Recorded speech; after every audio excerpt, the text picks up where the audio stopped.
Hello student. मैं प्रशांत कुमार आप सभी का अपने यूट्यूब चैनल परीक्षा शक्ति में स्वागत करता हूं। तो दोस्तों, आज आपके लिए बहुत ही इम्पोर्टेंट हिंदी की क्लास लेकर आए हैं, जिसमें आपको हिंदी कंप्लीट करवाने वाले हैं। और हिंदी का टॉपिक क्या रहेगा, कैसे हम हिंदी को आगे बढ़ाएंगे, तो उसके बारे में आपको बता दूं। ऑल एग्ज़ाम्स के लिए ये है क्लास। डेली क्लास आपको लाइव आएगी 8 PM शाम, रोज़ रात 8 बजे। ठीक है। अब हिंदी अपनी मुट्ठी में, ये मैंने टॉपिक रखा है, इसका नाम रखा है तो हिंदी अपनी मुट्ठी में। तो वास्तव में कैसे होने वाली है वो आपको नीचे बताता हूँ कि हिंदी भाषा का विकास सबसे पहले। तो हिंदी भाषा का जो विकास है उस चैप्टर को सबसे पहले हम पढ़ेंगे, जिसमें क्या क्या पढ़ेंगे, परिचय, बोलियाँ और उपबोलियाँ। और उसके बाद में नेक्स्ट पढ़ेंगे हम हिंदी साहित्य का इतिहास, जिसमें काल विभाजन, आदिकाल, भक्तकाल, रीतकाल, आधुनिक काल, भारतेंद्र युग, द्विवेदी युग, छायावादी युग, छायावादोत्तर युग और प्रगतिवादी युग और प्रयोगवादी युग, नई कविता। इन चैप्टर्स को पढ़ेंगे। ठीक है। उसके बाद नेक्स्ट कवि एवं उनकी रचनाएं पढ़ेंगे, कौन से कवि ने कौन सी रचना लिखी है। उसके बाद एक हम हिंदी साहित्य जो अब तक पढ़ा है उसका एक मॉक लेंगे। और वैसे तो मॉक हर एक चैप्टर का आपको अलग अलग मॉक मिलेगा, जिसके टॉप 50 क्वेश्चन रहेंगे हर एक चैप्टर से। जैसे मान लो आपने पढ़ा आदिकाल, तो आदिकाल से टॉप टॉप 10 15 क्वेश्चन जितने भी बन सकेंगे, क्वेश्चन ज़्यादा से ज़्यादा उतने क्वेश्चन आपके सामने होंगे। तो उसके लिए टेंशन नहीं लेनी है आपको। उसके बाद नेक्स्ट आपको पुरस्कारों के बारे में पढ़ाया जाएगा। तो पुरस्कार में आपका ज्ञानपीठ पुरस्कार, साहित्य अकादमी पुरस्कार, व्यास सम्मान, सरस्वती सम्मान, तो कब कब किस किस कवि को दिया गया है तो वो आपको लिस्ट वाइज दिया जाएगा। जैसे ज्ञानपीठ पुरस्कार की पूरी लिस्ट एक बार में दे दी जाएगी, साहित्य अकादमी की पूरी लिस्ट दे दी जाएगी, व्यास सम्मान की एक पूरी लिस्ट दे दी जाएगी, सरस्वती सम्मान की लिस्ट दे दी जाएगी। तो आपको कोई दिक्कत नहीं होगी, यहाँ से एक भी क्वेश्चन आपका बचने वाला नहीं है। तो यहाँ तक इससे इस तरफ का जो है लेफ्ट साइड का आप देख रहे हैं, जो आपको लेफ्ट साइड में दिखाई दे रहा है ये है हिंदी साहित्य। और इधर जो आप देख रहे हैं वर्णमाला स्वर व्यंजन, इधर आपका राइट साइड में जो है ये है आपका व्याकरण। तो व्याकरण में हिंदी साहित्य में क्या पढ़ने वाले थे वो मैंने आपको बता दिया, और हिंदी व्याकरण में क्या पढ़ने वाले हैं वो मैं आपको बता रहा हूँ कि वर्णमाला स्वर व्यंजन संधि दीर्घ संधि दीर्घ गुण यानी स्वर व्यंजन और विसर्ग। तो इनमें ये दीर्घ गुण वृद्धि जड़ आदि सारी संधियाँ पढ़ेंगे। उसके बाद हमारा अगला टॉपिक होगा प्रत्यय एवं उपसर्ग। उसके बाद तत्सम तद्भव।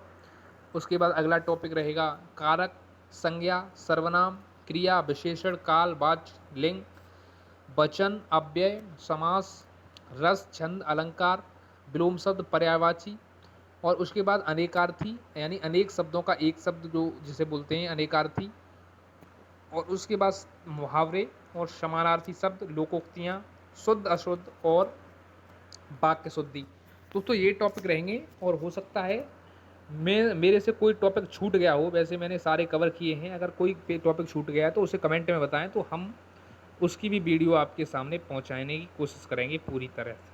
ठीक है। हिंदी हमको हमारा टारगेट रहेगा कम से कम हमें एग्ज़ाम टाइम तक कम से कम 2 बार हमें सिलेबस कंप्लीट करना है। 2 बार मैं कराऊंगा और 2 बार आप घर पर करेंगे, तो 4 बार हो जाएगा। और 4 बार में एग्ज़ाम से एक भी क्वेश्चन नहीं बचेगा। अगर हिंदी को कंटिन्यू अगर आप 1.5 से 2 3 घंटे अगर डेली देते हैं तो मैं एक भी क्वेश्चन नहीं बचने वाला है। 2 3 घंटे बहुत होते हैं। बाकी 2 3 घंटे अपने रीजनिंग को दें, बाकी 2 3 घंटे अपने सामान्य ज्ञान को ज़्यादा दें और मैथ को ज़्यादा दें। इन दो टॉपिकों को ज़्यादा टाइम चाहिए होता है, टाइम पीरियड। तो दोस्तों उस हिसाब से अपना मैनेज करें। अब उसके बाद नेक्स्ट चलते हैं। हमारा आज का टॉपिक है हिंदी साहित्य का इतिहास। तो अब चर्चा करते हैं टॉपिक पर। तो आज का टॉपिक है हिंदी साहित्य का इतिहास।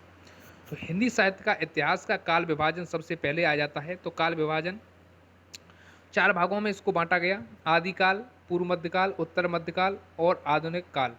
तो दोस्तों आदिकाल को वीरगाथा काल कहा जाता है, पूर्व मध्यकाल को भक्ति काल कहा जाता है और उत्तर मध्यकाल को रीत काल कहा जाता है। और आधुनिक काल को गद्य काल कहा जाता है।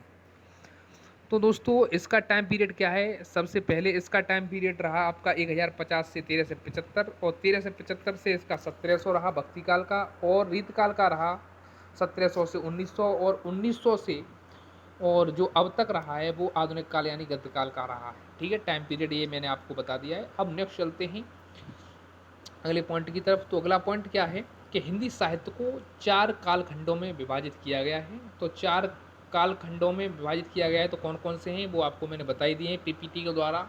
आदिकाल यानी वीरगाथा काल, पूर्व मध्यकाल यानी भक्ति काल, उत्तर मध्यकाल यानी रीत काल, और आधुनिक काल यानी गद्य काल। तो दोस्तों ये आपके 4 काल हैं।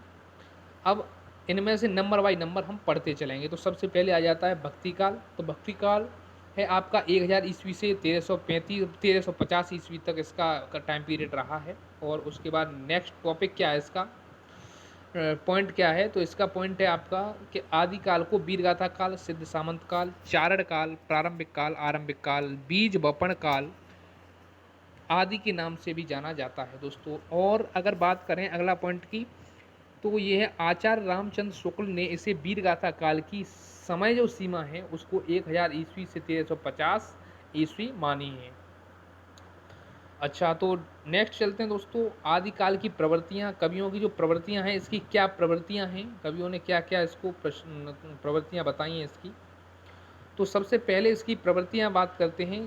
आश्रयदाताओं की प्रशंसा की गई है, युद्धों के सुंदर और सजीव चित्रण किए गए हैं, वीर रस के साथ साथ श्रृंगार रस का भी वर्णन किया गया है, और ऐतिहासिकता के संदर्भ में कल्पना की प्रचुरता की गई है, और प्रमाणिक रचनाएं की गई हैं दोस्तों। अब उसके बाद नेक्स्ट चलते हैं सामूहिक राष्ट्रीयता का अभाव है इसमें, और डिंगल पिंगल जो भाषा है उसका प्रयोग किया गया है।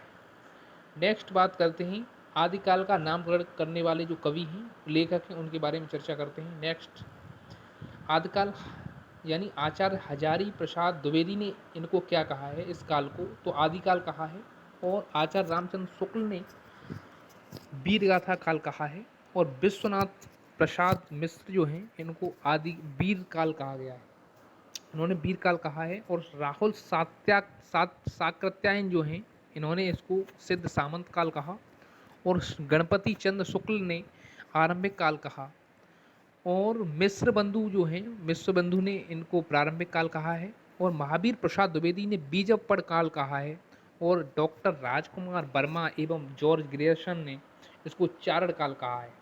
तो दोस्तों ये आपको समझ में आ गया होगा किस कवि ने इसको क्या संज्ञा दी है, किस नाम से पुकारा है, तो उनके बारे में मैंने आपको बताया। नेक्स्ट चलते हैं आगे। अगला क्वेश्चन, अगला है हमारा टॉपिक, ये आपका आदिकाल कंप्लीट हो चुका है। उसके बाद चलते हैं, जितना इम्पोर्टेंट था उतना मैंने आपको दे दिया है, और इतना ही याद कर लें, इससे आगे नहीं पूछेगा।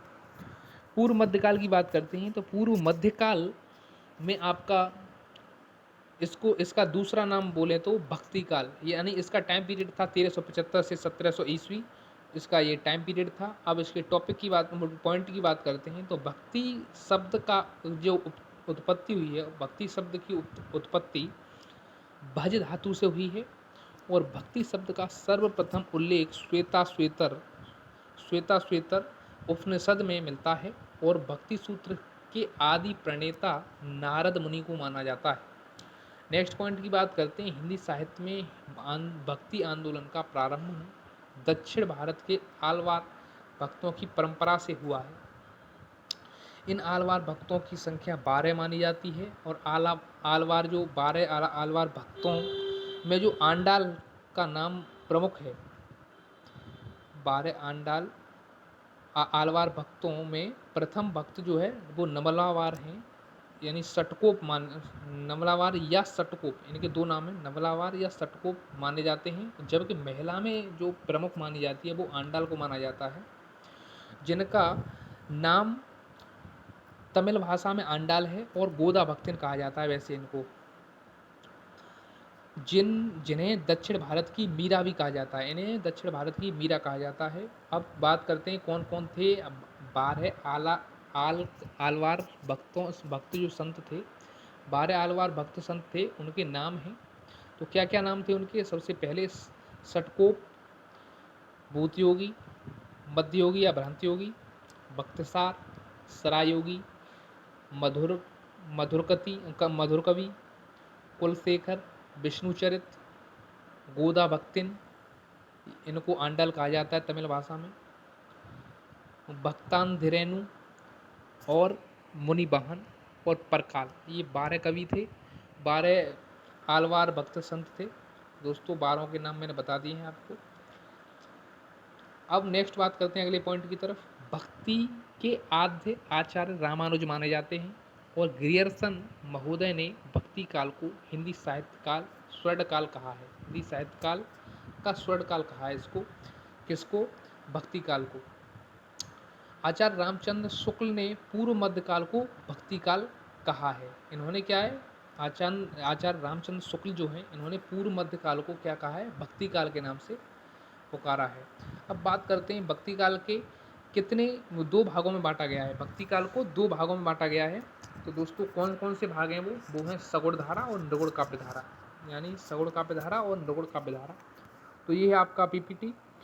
तो भक्ति काल है। भक्ति काल को 2 भागों में विभाजन किया गया, निर्गुण काव्य धारा और सगुण काव्य धारा। निर्गुण काव्य धारा में ज्ञानाश्रयी शाखा और प्रेमाश्रयी शाखा 2 भागों में विभाजित किया गया ऐसे निर्गुण काव्य धारा को।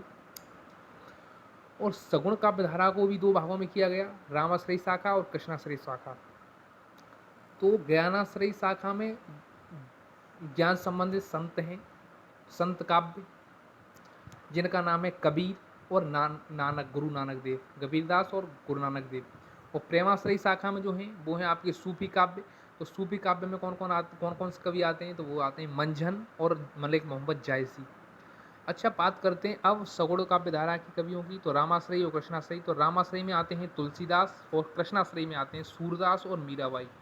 ठीक है दोस्तों, तो ये आपको याद रखना है। तो ये जो चार्ट है इसका आप क्या है, इसका वो ले सकते हैं आप स्क्रीनशॉट। ठीक है, आप इसका स्क्रीनशॉट ले लें, और बहुत ही इम्पोर्टेंट चार्ट है